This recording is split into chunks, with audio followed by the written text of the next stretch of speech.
Holbrook. Oh, good idea. I don't know where my phone is, so I guess yes. Okay. And we're live. We're live. So today, we're going to have a great day. Today, I invited Michael Salinger. I always get his name wrong. I've only met him about 100 times. And Sara Holbrook. And I don't know the best. What's great about today is I don't really know them all that well, but I've met them like 1,000 times at conferences. But I do know this. They're poets. They teach writing. And they travel around the world. Like when I'm in Salisbury, Maryland, and Clive, Iowa, and Sparks, Nevada, they're in Kazakhstan, India, they're in South Africa. So they travel around the world visiting schools. So they're different than me. That's great. So we try to get as many different authors and illustrators for you teachers to meet. So here we are, remote learning. And maybe I'll start off the show by saying, where are you sitting right now, Sara? Where are you right now? I'm in Boston. I am in my busy workspace. So around me, I have all my writing stuff.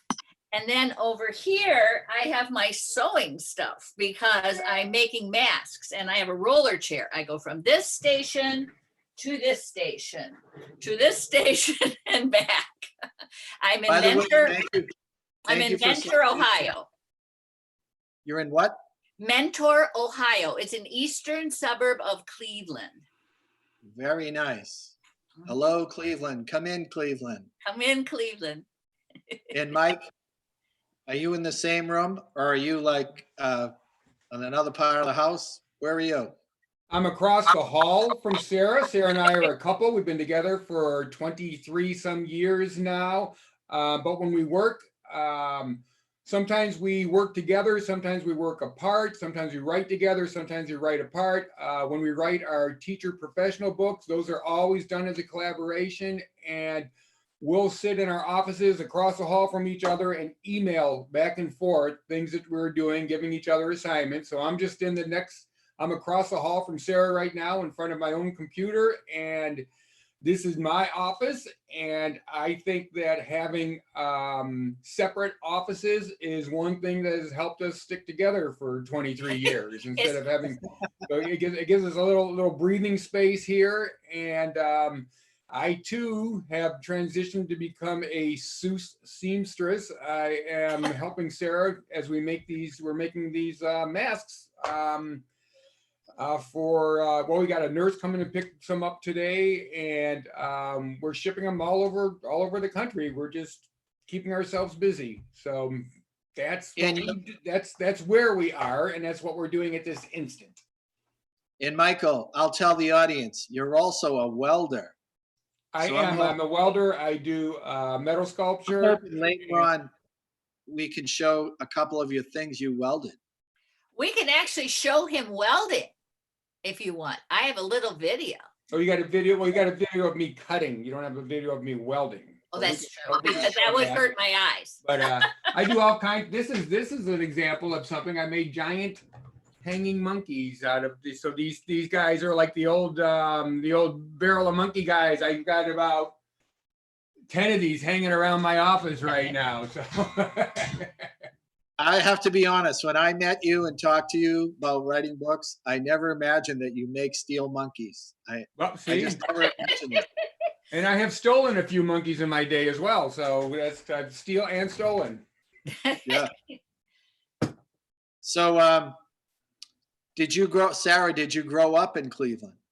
I did not. I grew up in Detroit. And then after I graduated from high school, I wanted to go to a college that was out of state. So I came to Ohio to a little college called Mount Union, and then ended up settling in Ohio. So. Very good. How about you, Michael? Where did you grow up? I grew up in the town that we live in right now. We actually live about 1.5 miles away from the high school I graduated from. In that time, and it's a good place. I like Northeast Ohio is a good place to live. It's a good place for us to be based, and good for fishing. Yeah, there's fishing, cycling. It's, you know, the weather, we don't get earthquakes. We don't have, we get occasional blizzard, but other than that, we're pretty safe here. It's a nice place. And, Sarah and I, we travel typically anywhere from 75 to 100,000 miles a year. So it's a nice place to come back home to. By the way, I don't know if you do this. I Pardon? bicycled across the country from when I was 58 till I was 63, 4, 2 weeks every summer, and I went right through Cleveland. Nice. Wow. And you that didn't particular- stop? I didn't know you that well. That particular year, I started in Fort Wayne and cut across at an angle until I wanted to stop at the Rock and Roll Hall of Fame. Yes. So we came from the west right through Cleveland, and we stayed downtown right near the Rock and Roll Hall of Fame.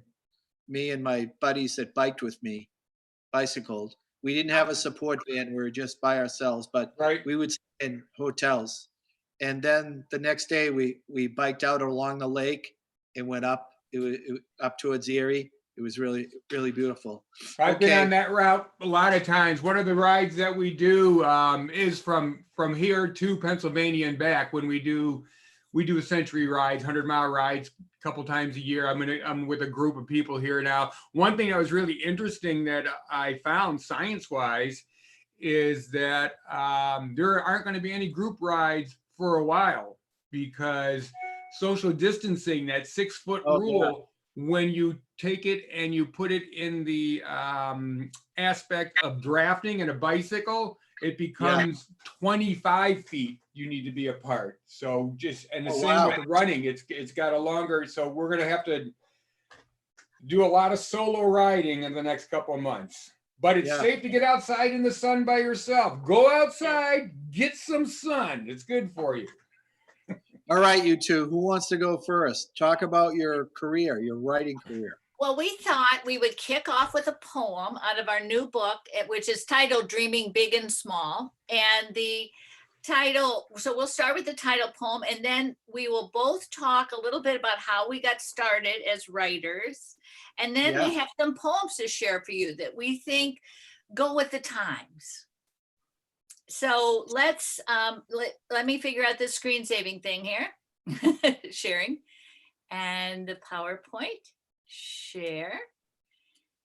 I'm gonna move up here and slideshow start. Can you see that slide? Yes, it looks great. I can. Okay, we want to tell you that the artwork is by a friend of ours. I see I don't have it on this slide. His name is Scott Pickering, and he is a Cleveland artist, and he paints on just about everything. Sides of buildings, with permission, people hire him. And he's I love that creature. right. We love him too. Okay, Michael, you want to kick off? All right. Well, I want to talk a little bit about the book here first before we get rolling. The thing that we did different with this book is that's right. a lot of times authors have no say in who their illustrator is. You turn a book into the publisher and they find an illustrator and you've got no say. You can't, if you don't like it, it's like tough. So we wanted to do it a little different this time. And rather than getting an illustrator, we really got an artist because about 1/3 of these poems are written to illustrations that already existed that Scott had made. Some of these were just matched up with things that looked like they would go together with him. And then we wrote, then he did illustrate a couple of them. I put that up there. Oh, you did? Okay. All right.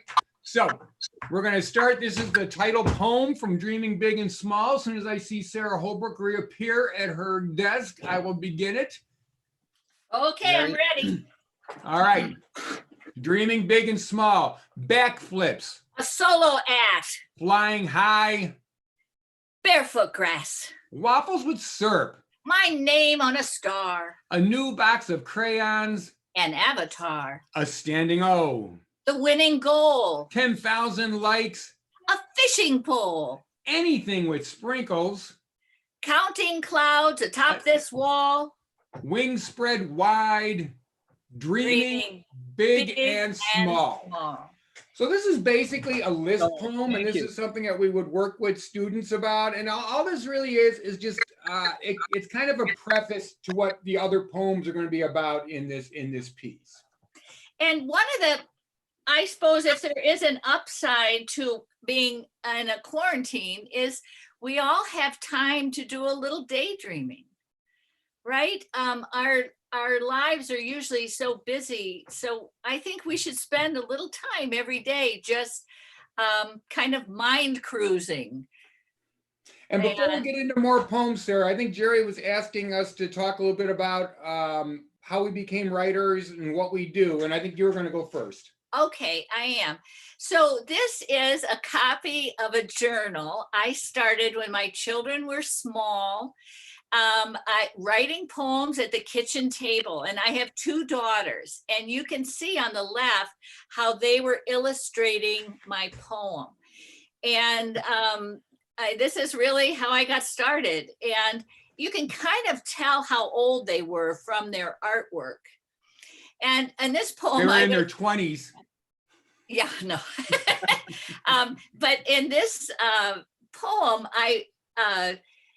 well, I'll read it. A ladybug deliberately climbed up to sit on me. It tickled me so much, I asked her up to tea. An ant came too. We didn't care, but ants we were to find, even when they're not invited, never leave their friends behind.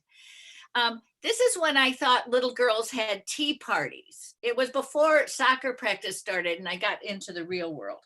And so we would do something together, like they would dance around the living room and I would write a poem and they would draw a picture. And then they got a little older, right? And they started to put their own poems in the picture. And here's one my daughter Kelly wrote when she was in 2nd grade. You can tell they were trying to teach her cursive. So she had to put those little things on the end of every letter. And it says, the colors are pretty, fall is a ball, do you like it? Do you like it at all? By Kelly. And I, of course, think she's gifted because all of parents think their kids are gifted. Now, here is one that my daughter Katie wrote in 5th grade.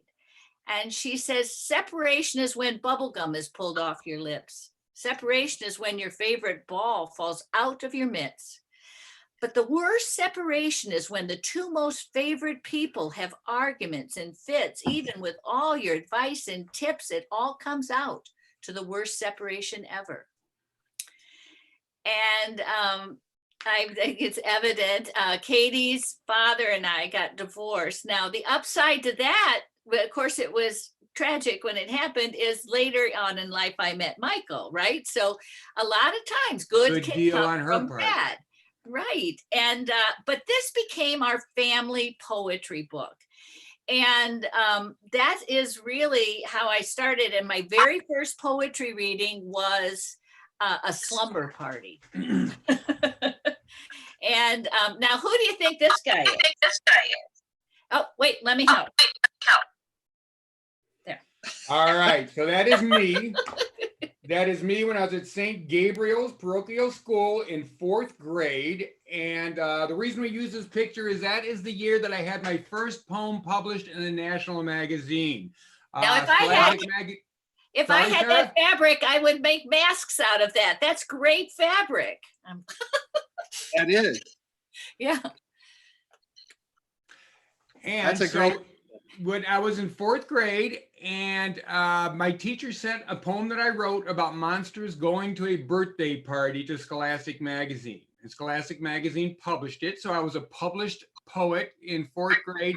I had my next poem published in a national magazine when I was around 22 or 23 years old. So I had a little lag in my publishing career. I like to tell kids, one thing that I've always been is I've always been a reader. And I think that's what helped make me want to become a writer is I enjoyed reading. And the one thing that I have done my whole life is been a reader and writer. After 4th grade, I finally made it into middle school, went to high school, worked on the school paper, went to Kent State.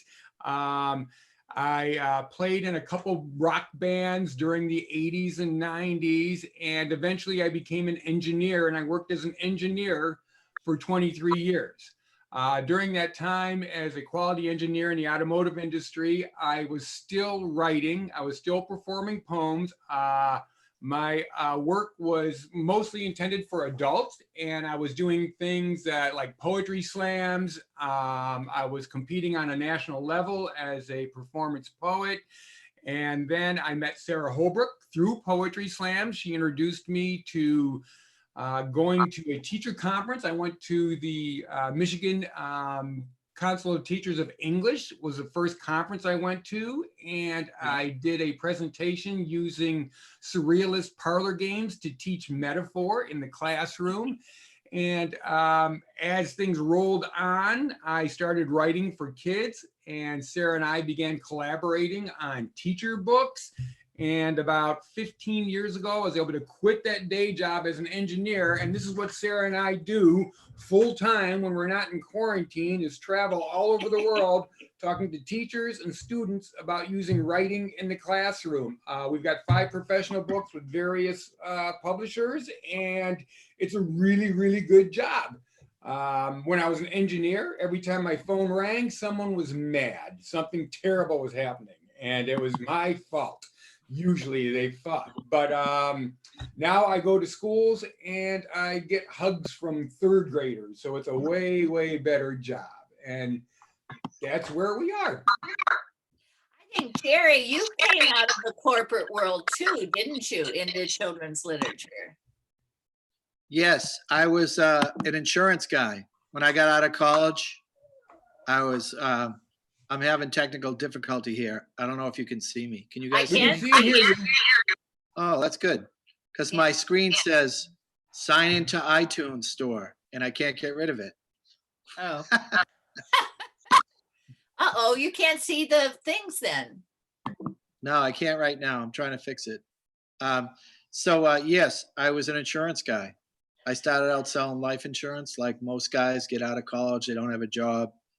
And all of a sudden I had 4 kids under 6 years old. And my wife made Did me you read figure to out my- how that was happening?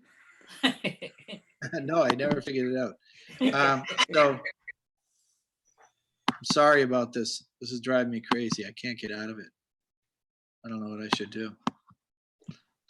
Are you on a Mac? Yeah. Try Command Tab and see if you can go between screens and get the zoom back. Command Tab. Sorry, Yeah. guys out there. Command Tab. Sorry. I don't know. Keep talking. So, Okay. anyways, I was reading to my kids, and people say I didn't like the books I was reading. That's not true. I really liked the books I was reading. I just thought I could do the same thing. So Yeah. I thought, I'll try to do it myself. So the first book I wrote was called the Ocean Alphabet Book, and the Ocean Alphabet book sold really well, and it just gave me the confidence to keep going. Before you know it, I wrote 25 nonfiction alphabet books. That's really how my career started. At Wow. first, I self-published them, and then after a while, I got a publisher, Charles Bridge. I don't know if you guys ever published anything with Charles Bridge. I No, we haven't, know that. but No. we really like the Charles Bridge people when we meet them. You made a good choice. Yeah, a lucky choice. Do you know I was their first 25 titles? Wow. They used to just sell educational books. Mhm. And then what happened is the owner of the company, Brent Farmer, he realized that the country was going towards children's literature. So he took my books on. At the time, I had little kids, and I realized what a publisher was all of a sudden. So he promised me nationwide distribution, and I handed over my titles to him. So that's how it all got started. Sara started self-published too. I did. I started out, it was a birthday present to myself. I published 3 titles, 300 Yeah. copies of each title. Betsy Byers If There you are. Hi, I got you hi, back. I got you back on. Sorry about that. goody, goody. Betsy Byers gave me a little blurb for the back, and I ended up selling 43,000 books. Yeah. So then Highlights picked up my option, Boys Mills Press. So kind of the same. So a lot of times kids ask us if we're famous. Do they ask you that? Like, did you come in a limo? If I know Madonna. Right. So we have a poem called Teaching Teachers. Michael, do you want to do this? Can we trade off every other line? We can try. Okay. I'm famous in my kitchen. I'm famous on my block. I'm famous to my mom. Go ahead and mock. You've memorized a lot of names of people famous in a book. But I am famous too, and I'm for real. So take a look. And when we do this in assembly, we have everybody get up and show how famous they really are. So, and so we met these little nutbags in Maryland. So we are, our job is the serious business of poetry. And so we thought we would throw this question out on just to you, maybe Jerry or anybody else who wants to comment. Why today, when we have Zoom and so many other things, why is poetry still important? I can't see my little chat box to see if anybody responds. All right, I'll let you know if anybody responds. Oh, okay. Why do I think it's important? Yeah, why do you think it's important? Because we're human beings, and it's a great way to use your imagination and communicate with each other. That's the key word there, is communication. And that's what we use poetry as. The reason we like to bring poetry into the classroom and use it when we're teaching writing is because it's precise and concise language. It's concentrated. Every single language lesson that you can teach in prose, you can teach using poetry, and you can do it in a more concerted effort with a smaller amount of text. Whatever you're working on, whether it is teaching adverbs, or if you're teaching imagery, or if you're looking at similes, anything that you're teaching is going to be more apparent because you've got less text surrounding it. So it's a good way to take a toe dip into these writing conventions and then pull it out into larger text. And I also discovered during my college years and my younger days that poetry is also a good way to attract women. And it is thanks to poetry I met all three of my wives. I'm not guaranteed you're going to keep them, but you're going to meet some chicks. By the way, someone called in, Stephen Swinburne, author Stephen Swinburne. Yes. Oh, Stephen Swinburne. I know him. He's a dangerous man. He's a dangerous man. He travels with a weapon that is it looks like a ukulele, but it's quite lethal. Have ukulele, will travel. He says poetry, it's more fun. Poetry, it's less serious. Then he says you can read it aloud. And then he writes, poets are cool. He writes Great. what? He writes, poets are cool. Well. It's more fun. It's less serious. You can read it aloud. And I see that Susan Hutchinson is saying that students, and especially kids who struggle with reading, a poem is not as overwhelming as picking up a book or even looking at a story in a book. And we find that true. And that's why we use it to teach literacy. It is not overwhelming, and poetry gives the opportunity for all students to be successful. They can finish the piece. It also invites rereading, which we know is one of the major tenets in gaining fluency and literacy. Like, so what do you say about reading paragraphs, Sara Holbrook? Oh yeah, I want to reread this paragraph, says no kid ever, but they will reread a poem. And if we don't call it rereading, if we call it rehearsing, because later we're going to record ourselves, they are even more willing to reread that poem. Do we have some So- more poems to read, Sara Holbrook? Oh, we do, yes. Right here. I thought perhaps people might be able to make a personal connection with this poem. The dog pictured here, his name is Leo, and we're kind of going into his brain here. He's not the sharpest stick in the box. You think the sunspots are more bright, the leashes are less tight over the fence and down the street? You think there's not a single chore, that nothing is a bore over the fence and down the street? I'm bored with my backyard. I'm 2 paws up and thinking hard. Adventure sure smells sweet over the fence and down the street. Good. I am ready to go over the fence and down the street. I don't know about other people, but are you, Jerry? Yes. How That long poem- how long have you been locked up? This time. I had a week of schools in Alabama, then I had a week of schools in New Jersey, and then the next Monday, everything was canceled. Yeah. So I've been here at least 3 weeks, you know? Oh, well, we've been down since about the middle of February. We had our bags packed. We were getting ready to leave for the Middle East. We were working in Bahrain and in Oman. and doing our a flight was leaving compassion summit. we're keynoting a compassion summit in Bahrain, which was an interesting thing. And 7 p.m. the night before, we were supposed to leave at like 8 in the morning, everything got canceled. So we could have easily been stuck overseas when this all really got serious. So we were lucky with that. We were lucky that we found out in time, but we've canceled all our work this spring is all. That's just the way it goes. Same here.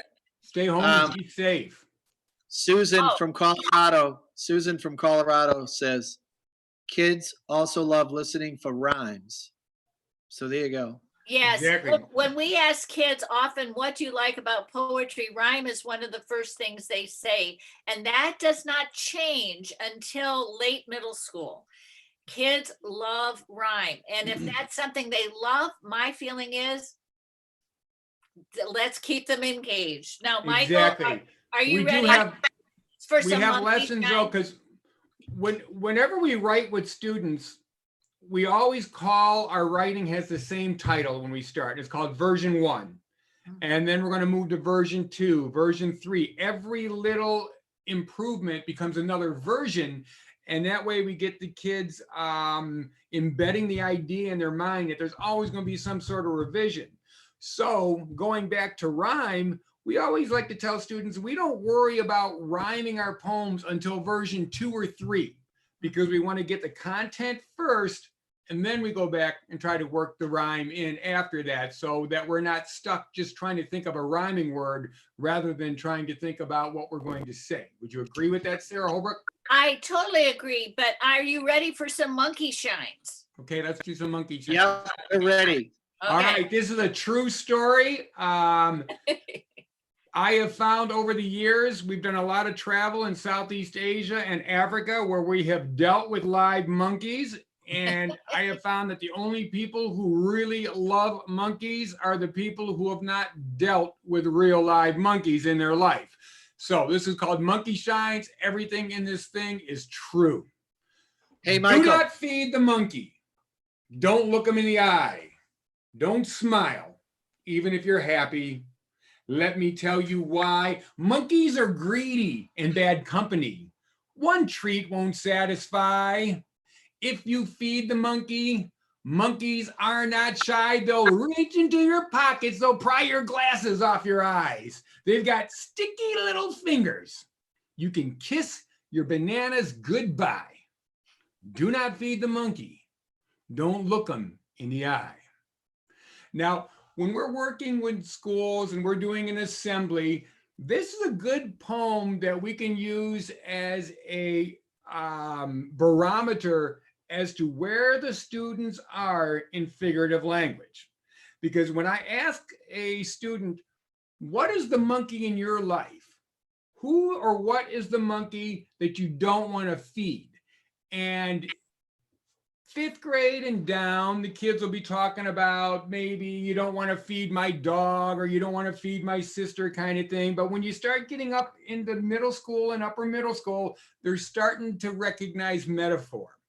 And they can say, oh, well, that monkey might be playing video games. I shouldn't be spending all my time doing, or that monkey might be my own worrying about what people think about me.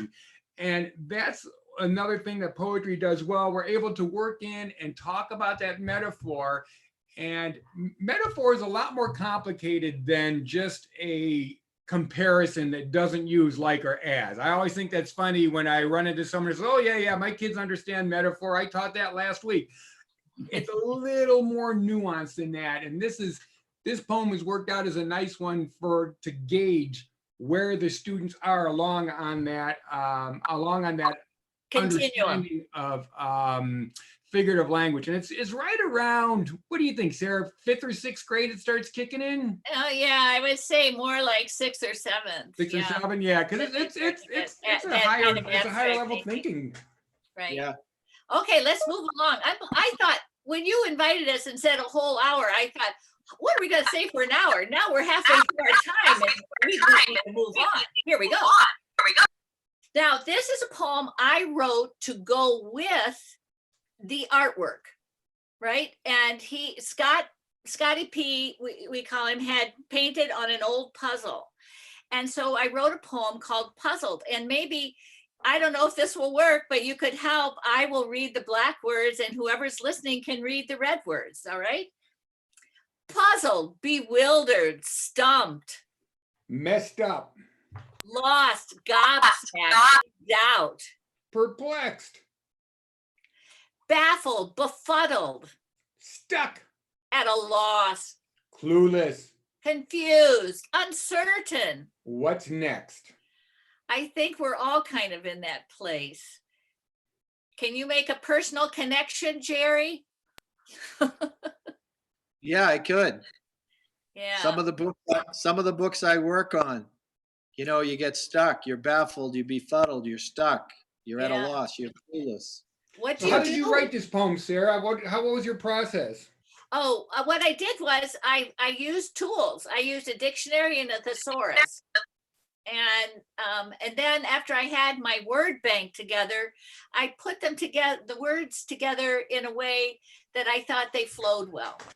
So, okay, Michael, should we all stay in our boxes? All right. Yes, we are all kind of boxed in right now. We're all doing our best to social distancing, flattening the curve. It seems to be working, people. Stay home if you can. But in the meantime, here's a poem called Out of the Box by the second most famous poet in the 2 rooms here, is Michael Salinger. Relax. This thing may have 4 sides, but there's an exit at the top. Extinguish your anxiety by expanding your reality. Turn the dial of doubt from max to min. Flex your muscles, jump out and into new expanses. Try interpretive dances. Learn to play the sax. Perform a high wire act. Don't just be a fixture, join the social mixture. Imagine the extraordinary experiences you will find. A box is just a state of mind. And this comes out of a new resource we're working on. And that's why you see the letter X there, because this poem is highlighting the letter X along with a language lesson and a social emotional lesson that goes with each one of these slides that Sarah's showing. But I wrote this thing in particular thinking about middle school students. About that whole idea that I've got to be like everyone else and everyone being worried about being a little different or trying to show your own creativity because you're worried what people would think of you. And so that's what this Out of the Box was written about. It was just kind of a call to action to the only reason you're boxed in is because you've created the box yourself. And Jerry, when you published your own first books, you were thinking you were outside of the box, right? You made your own path. That's true. Yeah. I didn't really think of it at the time, but as I look back, you know, Yeah. what some teacher came up to me one day, maybe after 3 or 4 books or 5 books, and said, "You realize what you're doing, don't you?" And I'm like, "No, no, I don't really realize what I'm doing." She goes, "You're creating thematic nonfiction." Yeah. Uh, and I didn't really know what she was talking about, but you know, I had done a book of fish, I had done a book of birds, I had done a book of bugs, I had done a book of flowers. So I was really doing thematic nonfiction alphabet books, and that was out of the box at the time because at the time I believe alphabet books were used to teach phonics. Mm-hmm. So we started using them to teach information about Yes. animals. Yeah. Yes. Exactly, and that's the thing that we try with our poetry, like this new resource we're working on is we're writing them toward the standards that teachers are have to adhere to in their lessons, and we're looking at standards though across the board, not just at language arts standards. We're looking at science and social study because poetry can convey all these lessons. And that's one thing we do when we go into a classroom and we're having students write too, is we often write about the content area studies they're doing. So we might be writing a poem about the coral reefs, or we might be writing a poem about the civil rights movement. Rather than a 5-paragraph essay, you can say just as much and have just as much important information in a short 8-line poem as you do a 5-paragraph essay. And we always like to tell teachers, what would you rather take home? 50 8-line poems or 55-paragraph essays to grade over the weekend. So Most poetry, when you get right down to it, is creative nonfiction. I mean, we write about our world, right? And where we fit into that world. Yeah. So, and except for like Jabberwocky and silly, silly Billy Willy stuff, most poetry that we love and know is creative nonfiction. By the way, Michael, I'm looking at this poem and I see exit, anxiety. You don't really think of an X in anxiety. Right. Max, let's see, expanses, sacks, fixture, mixture, box. I see all the X's you threw in there. Good work. Yep. So it's a form.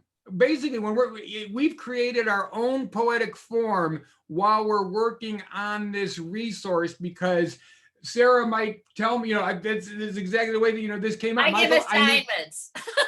Sarah gives us I need an X poem, and I want it to I don't know what the language lesson was in this one, but for grades 4, 5, 6, I told him that features the letter X, and I forget what the language lesson is on this, but we have to keep moving here. It's like every social studies teacher ever said, we have a lot to cover. Okay. Yep. All right. So this is one that Michael wrote. This is our dog Lily. And he wrote this one using the G, usually the letter G. And so we needed both a hard G and a soft G sound. We decided to tie it into science learning and hit it, Michael. Yep. So she wanted me to also bring in the scientific method, and we're also bringing in the idea of measurements with something too. So this is what grades is this aimed at, Sarah? I think this is primary. This is a primary. Goggles. We've got goggles. We can't wait to investigate. We're going to categorize, theorize, and organize by size and weight. Get energized. It's science time. Let's experiment. Go to the lab. Don't be late. So see, it's fun to reread. It has some challenging vocabulary words in it that we need to know when we're studying the scientific process. Investigate, categorize, theorize, organize, experiment. So those are the vocabulary words that we would pull out of this to talk about. And we're talking about the scientific method here. So there's method to our madness. It's really interesting. When you were reading that, I was saying, wow, look at that vocabulary. Categorize, theorize, organize, energize. And then we Yep. can also talk about that IZE suffix. Yeah. Oh, yeah. And isn't our dog cute? That's that- Lily. Does Lily weld with you? Is that why he has goggles on? No, She but they're- likes to hang. She will go hang out in the garage. She does not realize that she is a little foo-foo dog. She thinks she's like a. She thinks she's a junkyard dog, so she's willing to go out. She only weighs 5 pounds though. Jerry, there's an old joke where you refer to somebody as being blind as a welder's dog because you have to I wear. never heard that. You have to wear. That's why I don't have pictures of Michael welding. Yeah. Yeah.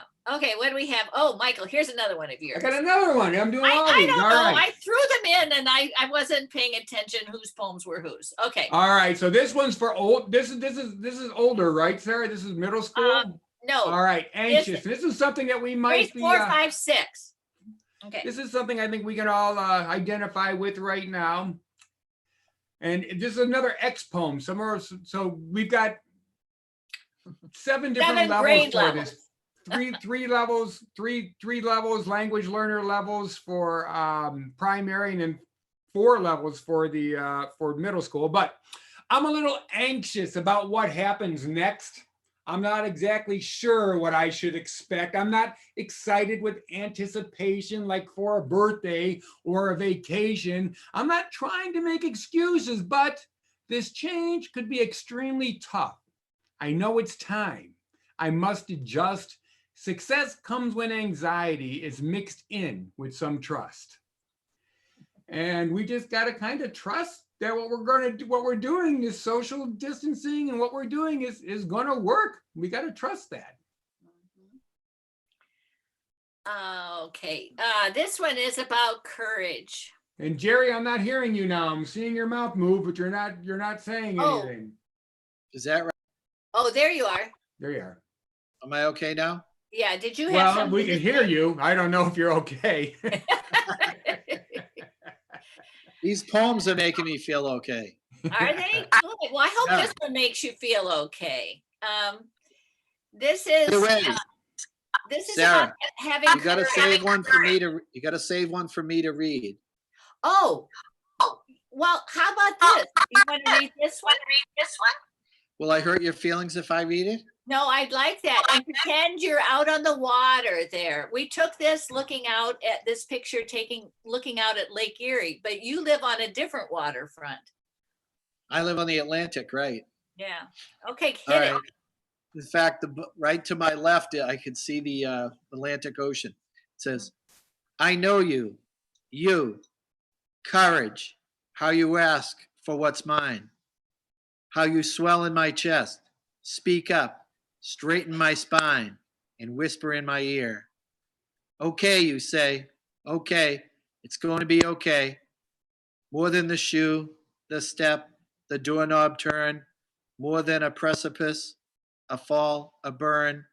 I fear you will abandon me, evaporate, and not return.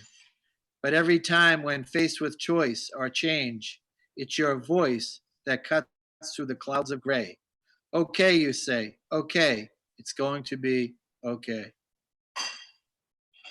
That's a How'd I sweet do? poem, Sara Holbrook. Jerry, that was a beautiful reading. You almost made me cry. Is that letter C right there? Is that my grade? No, that is the featured letter in this poem. You see, we have courage and a C Yeah. combined with an H for chest. Yeah. Right. And Clouds, voice, faced. right. We needed some of those soft C's in there too. I see. And then each one of these poems comes with, there's a language lesson that goes along with it, whether it be, it might be about metaphor, it might be about subject-verb agreement, it might be first, second, third person. We've got, we go through the different standards and we hook them up to this. And then there's a teacher, what were we calling that? We're not calling it I a think lesson it's a- process. It's teacher lesson process, I think. But this one, the lesson is, do you want to guess? But the lesson is personification, Ah, right? And what do we have next here? Oh, friendship. Oh, how do we maintain our friendships while social distancing? what we've been doing is we've been Zooming, number one. Right now we're Zooming, we're doing that. And then Sarah and I bought one of those little Facebook portal things so that the little camera that goes so you can do video messaging. And we've been visiting with my son who lives 300 miles away from us right now, and then other friends. We were doing a online visit with a friend in Bellingham, Washington, and so that's one way. But this is called the friendship. Another seafaring poem. You and I love I that. shared the ship at sea, our shoulders bent into the task. Waves crashed and washed across the deck. Lightning flashes shatter the sky. Still the shaken vessel stays afloat. Our friendship is a sturdy boat. And you can see that the letters we're working on here are the SH. And I'm gonna go see why that dog is barking like crazy. Talk, Sara Holbrook. Okay. This was the last one we had to share with you. And I don't know, I didn't put these in there so balanced. But this is a poem I wrote after we were on vacation in Florida, and I was watching how pelicans fish. And you probably know more about that, Jerry, than I do, right? But just the way they plunge, they pull their wings back and just plunge into that water. I saw What? when I was in California. When I was in California with my son, I saw a flock of pelicans attack a school of fish. It was really amazing. Wow.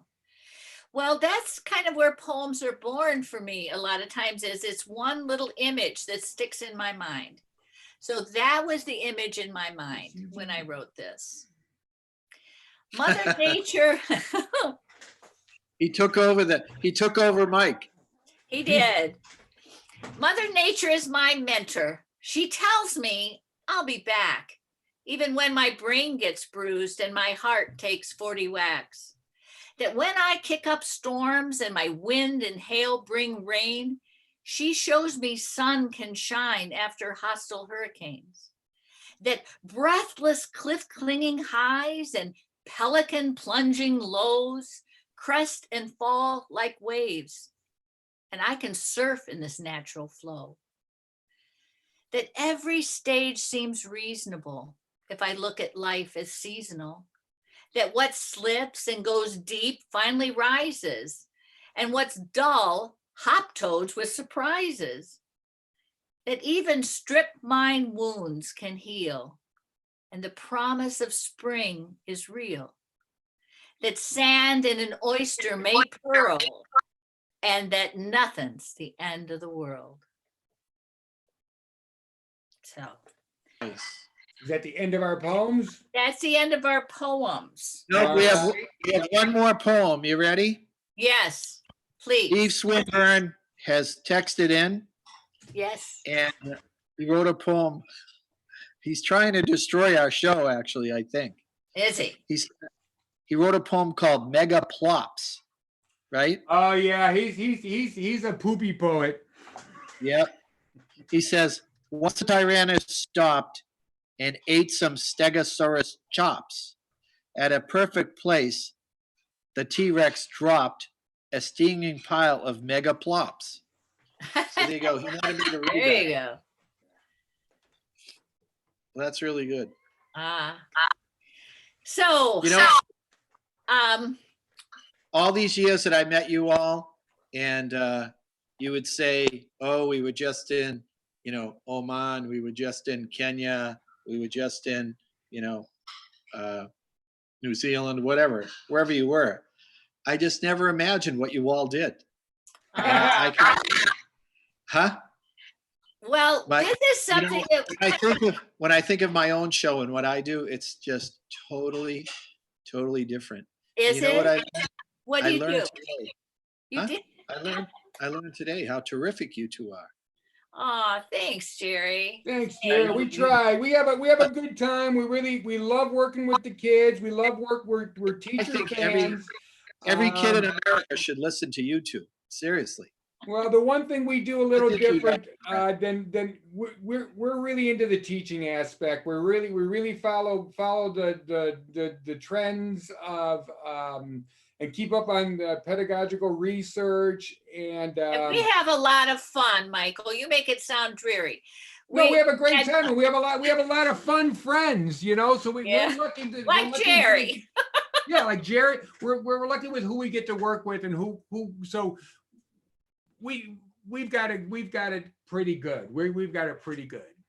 Yeah. I think you have a fabulous show. Really. I can't tell you how much I learned today. Really? Well, here's what we do. We do different shows. We have a primary, an intermediate, a lower middle school, an upper middle school, a high school, and a bar show. And it's really important that you do not get those mixed up. Although you can do the kindergarten show and the bar show are generally they're pretty close to the same show. You can Right. you just gotta watch in some language, but it's about the same. It's about the same When level. you said there. the bar show, I couldn't think of what you were talking about. We Well, don't need a because we've done performance bar like poetry Big and things. You Smal. know, you do bar poetry shows. slams are held in bars. Yeah. Right. Well, you all are terrific, and I thank you for coming on. And this will be up, and you can put it on your own social media. And we thank all you teachers out there for watching.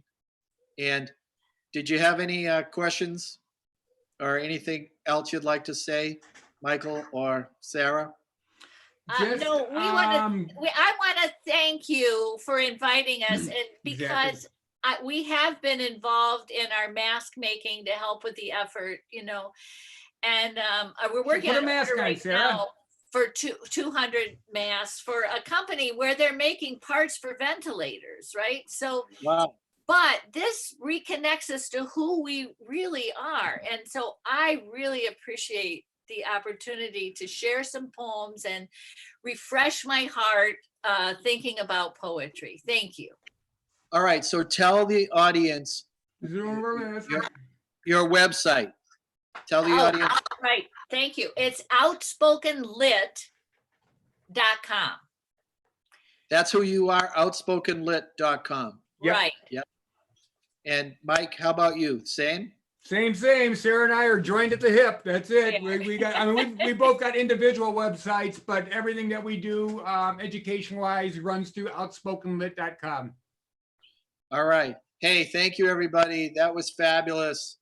I can't wait to, maybe we'll do one more thing. Do you want to show another piece of your welding? Oh, Well, yes. I don't know what I got to show you. Let me. No, give me a second. Give me a second. Oh, he'll get you a piece. In the meantime, I'll show you cutting.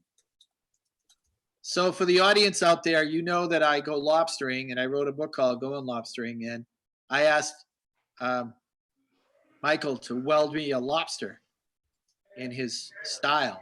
And I'm pretty sure he has welded a crab though, right? Here's an octopus I did. Oh yeah, I love the, look at that. So that top piece, is that a piece of an automobile?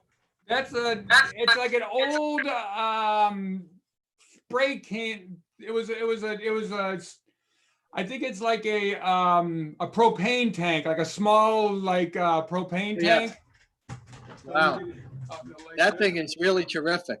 And it's Look at that. but I done all kinds of stuff like that, and that's why I got things like this in my office waiting to become something else. That's why I love my author buddies. They do creative stuff. That's really great. Well, I've lost. Whoa, I didn't mean to do that. That's okay. All right. Bye, everybody. Bye, everybody. Thanks for having us. Bye.